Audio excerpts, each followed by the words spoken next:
Hi there, this is Max from Iridescent Color, and my question for you today is, if you could only use one DCTL for the rest of your life, which one would it be? I will give you a minute to think about this question and give you my take later on in this video. Let's start with a visual experiment and investigate this look I've created. You can see that we have three components here. I'm going to turn them all off and then only turn on each one individually. Pay attention to which one you think makes the single biggest visual difference to the image.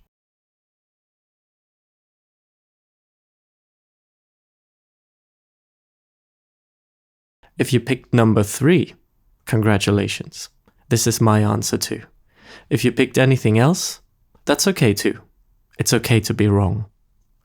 We are much more sensitive to tonal differences than to color differences.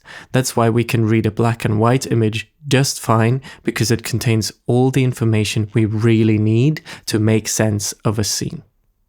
That's why if you only have 5 minutes to build a look, you should spend those 5 minutes on your tone curve. Now that we have this out of the way, let's talk about what makes a good tone curve. The first requirement for a good tone curve is that it does not move exposure. This means no matter how much contrast or what I do with my black and white point, it should never alter middle gray. Number 2, it is smooth. The tone curve should under no circumstances have kinks or too sudden shifts that can create tearing and banding issues in the image. All gradients should remain smooth. It also needs to be monotone, meaning it needs to have a positive slope at every point so that we don't get weird inverted gradients. Number 3, it has a compressed shoulder and toe. A tone curve shouldn't just be a straight line.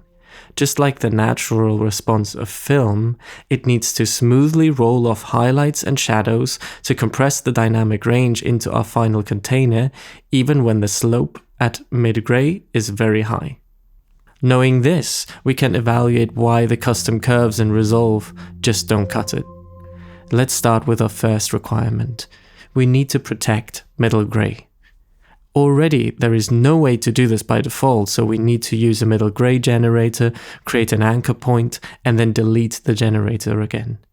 Now let's try to increase contrast. Well, the only way to do this is to create new points on either side of the anchor point and move them around. There's no explicit way to increase contrast.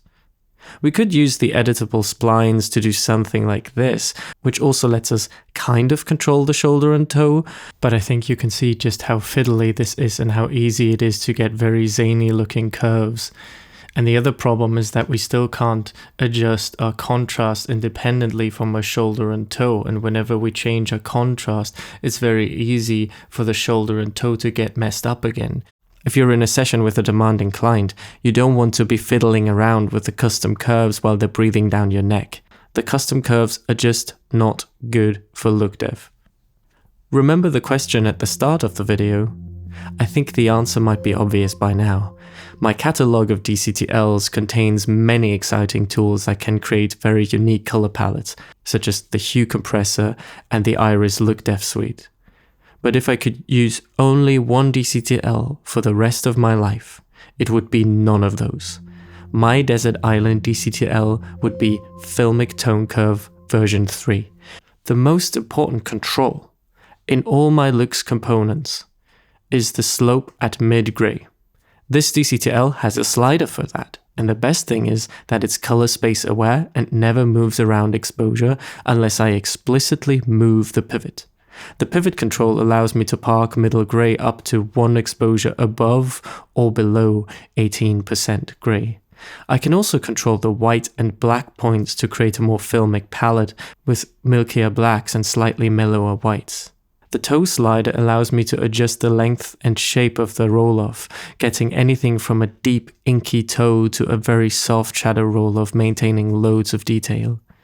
The shoulder control lets me control where the highlight compression starts and how pingy or milky the highlights get up there. And of course, none of these controls ever affect the slope at middle gray.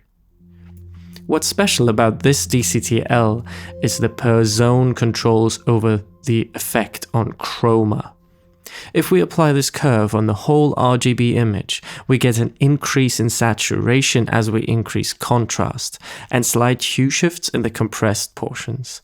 If we apply the effect only on the luma channel, the contrast is decoupled from chroma, which can lead to a perceived desaturation of the image and a more bleach bypass type of effect. 0.5 is usually a very natural looking setting. Now, if we want to raise the black point by a lot, you can see that lowering the chroma setting can lead to weird looking colors. With this DCTL, you can operate on luma only for the bulk of the image to get that bleach bypass look, but leave the shadows on a more neutral setting, giving you much cleaner results. So as you can see, this DCTL gives you control over all the relevant parameters. It protects middle gray, it's smooth, and it gives you full control over highlight and shadow compression. And the best thing is, it's one of the most affordable high-end look-def DCTLs you can find. For a DCTL you will probably use on every single project for the rest of your career. It's an absolute no-brainer. That's all for today. I hope you found this video helpful, and if so, please consider subscribing for more. As always, feel free to reach out if you have any more questions. Thank you so much for watching, and I'll see you again very soon.